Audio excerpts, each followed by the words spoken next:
আমরা রাজনীতি চাই না, রাজনীতি আমরা চাই না। ঠিক আছে, আমরা রাজনীতি চাই না, আমরা রাজনীতি চাই না, আমরা রাজনীতি চাই না, আমরা রাজনীতি চাই না, আমরা।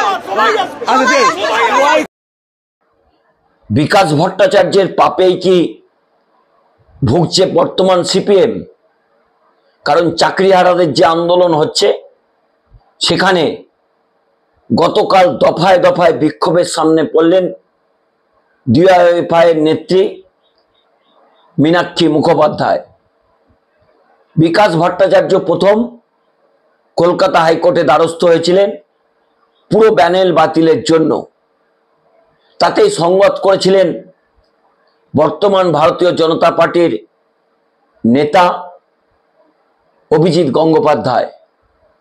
এই দুইজন চাকরিহারাদের পাশে কি করতে যাবার চেষ্টা করছেন, কেন তাদের সহানুভূতি আদায়ের চেষ্টা করছেন?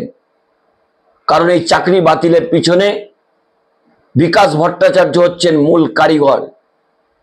সেই দাবি কিন্তু করছেন এই চাকরিহারা শিক্ষকেরা। তারই পাপ স্বরূপ গতকাল সিপিআইএম এর নেত্রী মীনাক্ষী মুখোপাধ্যায় যার পর নয় হেনস্থা হলেন চাকরিহারাদের আন্দোলনে। যে এই চাকরিহারার আন্দোলন কিন্তু এই মুহূর্তে তিনটি ভাগে ভাগ হয়ে গেছে। এক শ্রেণী সরকারের পাশে রয়েছেন, তারা মূলত যোগ্য শিক্ষক, তারা চাইছেন রাজ্য সরকারকে আরো একটু সময় দিতে।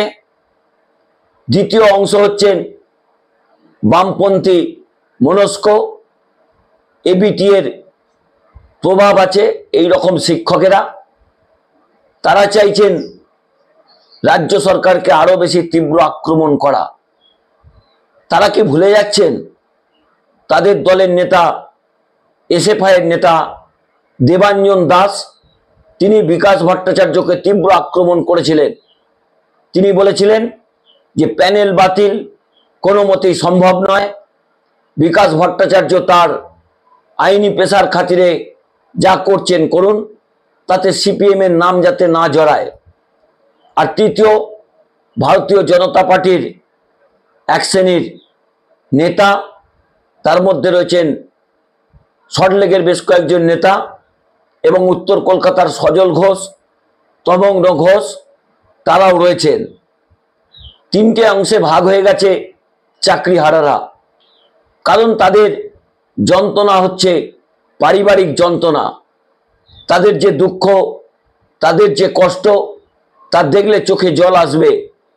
কেউ সদ্যজাত শিশুকে নিয়ে সল্টলেকের ফুটপাতে বসে আছেন, কোনো প্রসূতি শিক্ষিকা তিনি বসে আছেন, তাদের চোখ দিয়ে ঝরঝর করে জল পড়ছে। এই ঘটনার যদি দায়ী কেউ থাকেন তাহলে রয়েছেন প্রাক্তন শিক্ষামন্ত্রী বিকাশ পার্থ চট্টোপাধ্যায়, এছাড়াও সেই সময়ের এসএসসি চেয়ারম্যান, তাছাড়া রয়েছেন ভারতীয় জনতা পার্টির বর্তমান নেতা অভিজিৎ গাঙ্গুলি।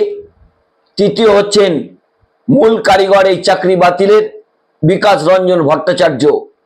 বিকাশ রঞ্জন ভট্টাচার্যের জন্যই আজকে মীনাক্ষী মুখোপাধ্যায়কে হেনস্থা হতে হলো, গো ব্যাক স্লোগান শুনতে হলো, চাকরি খেকো শুনতে হলো। এই বক্তব্য তো শুনতেই হবে, কারণ যারা যন্ত্রণায় ভুগছেন তারা জানেন এই চাকরি বাতিলের পিছনে বিকাশ রঞ্জন ভট্টাচার্য ছিলেন মূল কারিগর। প্রতিদিনই পর্বে আপনাদের একটা অনুরোধ করি যে আপনারা চ্যানেলটিকে জনপ্রিয় করেছেন, দয়া করে চ্যানেলটি সাবস্ক্রাইব করবেন, বেল আইকনটি ক্লিক করবেন, যদি ভালো লাগে অবশ্যই শেয়ার করবেন, কমেন্ট করবেন। কারণ চ্যানেল সাবস্ক্রাইব করার জন্য কোনো অর্থ খরচ হয় না, সেই ধারণা থেকে বেরিয়ে এসে চ্যানেলটিকে সাবস্ক্রাইব করুন। অর্থাৎ যে কথা বলছিলাম যে এই চাকরি বাতিল, তার পিছনে কিন্তু রাজনৈতিক মদত একেবারে প্রবেশ করেছে। চাকরিহারাদের যে আন্দোলন, তাদের মধ্যেও কিন্তু রাজনৈতিক অনুপ্রবেশ ঘটে গেছে। প্রথম দিন থেকে তারা সে আন্দোলনকে বলছিলেন যে তাদের ব্যক্তি আন্দোলন, তারা নিজেরাই লড়াই করবেন, তাহলে কেন অভিজিৎ গঙ্গোপাধ্যায়কে প্রথম দিন তারা ঢুকতে দিয়েছিলেন? তারা জানতেন না যে অভিজিৎ গঙ্গোপাধ্যায় এই রায় দিয়েছিলেন?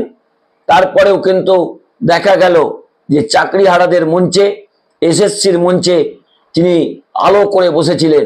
পরের দিন কিন্তু চাকরিহারাদের সম্মিট ফিরেছিল, তারা তাকে গো ব্যাক স্লোগান দিয়ে সেখান থেকে ভাগিয়ে দিয়েছিলেন। গতকাল মীনাক্ষী মুখোপাধ্যায়কে যে ঘটনার সাক্ষী হতে হলো, তা কিন্তু তার রাজনৈতিক জীবনে কোনোদিন হয়েছেন কিনা বলার অপেক্ষা রাখে।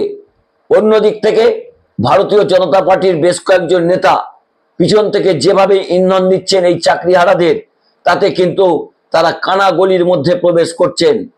আর গতকালের ছবিটা আপনারা দেখুন, কিভাবে মীনাক্ষী মুখোপাধ্যায়কে হেনস্থা হতে হয়েছিল, কিভাবে তাকে গো ব্যাক স্লোগান শুনতে হয়েছিল। তার দায় কি বিকাশ ভট্টাচার্য নেবেন? মীনাক্ষী আপনাকে দেখে ওরা প্রশ্ন করছেন, কি বলবেন? রাজ্যের সব কমিশন দুর্নীতি করেছে। সুপ্রিম কোর্টে দাঁড়িয়ে অল আর ফ্রড বলেছিল কেন? সুপ্রিম কোর্টে দাঁড়িয়ে অল আর ফ্রড বলেছিল কেন? আগে ওদের বক্তব্য শুনবো। তারপর মাননীয় বিকাশ রঞ্জন ভট্টাচার্য কোর্ট রুমে দাঁড়িয়ে আমাদেরকে ফ্রড বলেছিলেন, বারবার বলেছিলেন বারবার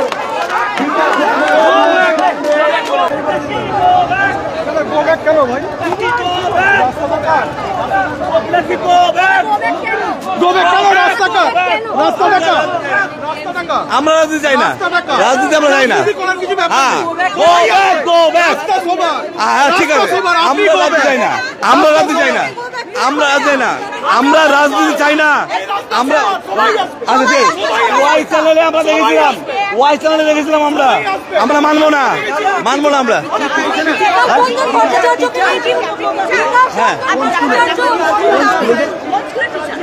যদুপুর, চাচল, চাচল, যদুপুর, চাচল।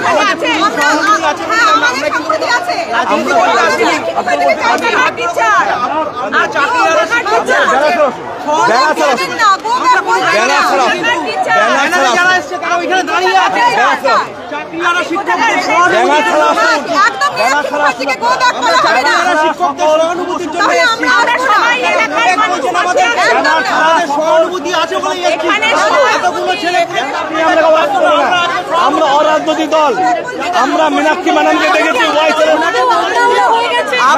আপনি মীনাক্ষীকে গো ব্যাক কেন দিচ্ছেন? আমরা ওয়াই চ্যানেলে দেখেছিলাম, মীনাক্ষী ম্যাডামকে প্রশ্ন করতাম, কোনো উত্তর না, তিনি বেরিয়ে গেছেন, কোনো উত্তর দিতে পারেননি তিনি।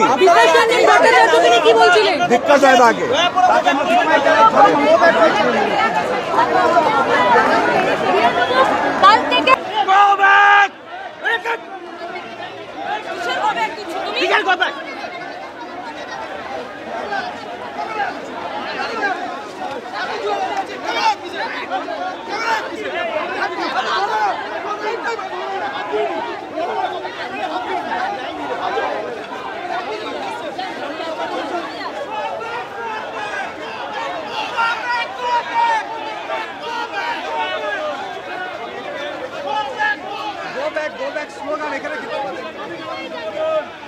বলে যে তোমরা এখান থেকে চলে যাও, তাহলে কি কমিশন ওয়ে মার্কশিট প্রকাশ করে দেবে?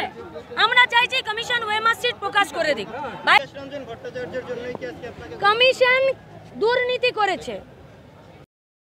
আপনারা সেই ভিডিওটা দেখলেন, সেখানে মীনাক্ষী মুখোপাধ্যায় বক্তব্য রাখছেন, সেটাও আপনারা শুনলেন। কিন্তু চাকরিহারারা কি বলছেন সে প্রশ্নের উত্তর কিন্তু মীনাক্ষী মুখোপাধ্যায় দিতে পারলেন না। কারণ বিকাশ রঞ্জন ভট্টাচার্য কিন্তু তার চেয়ে অনেক বড় নেতা, কিন্তু বিকাশ ভট্টাচার্য যে ঘটনা ঘটিয়েছেন তার জন্য কিন্তু মীনাক্ষী মুখোপাধ্যায়দের প্রতি পদে পদে এই আক্রমণের সামনে পড়তে হবে। মীনাক্ষী মুখোপাধ্যায়দের মনে রাখতে হবে, তারা যতই সহানুভূতি আদায়ের জন্য তাদের পাশে যান, তাদের নেতাই তো হাইকোর্টে প্রথম দ্বারস্থ হয়েছিলেন এই প্যানেল বাতিলের জন্য। মীনাক্ষী মুখোপাধ্যায় গতকাল নির্লজ্জের মতো একটা কথা বললেন, তিনি বললেন সুপ্রিম কোর্টে নাকি এবিটিএ দ্বারস্থ হয়েছে। তাহলে কোনটা আপনাদের সঠিক পথ? চাকরি বাতিলের পুরো প্যানেলটা বাতিল, নাকি তাদের চাকরি বাঁচানো?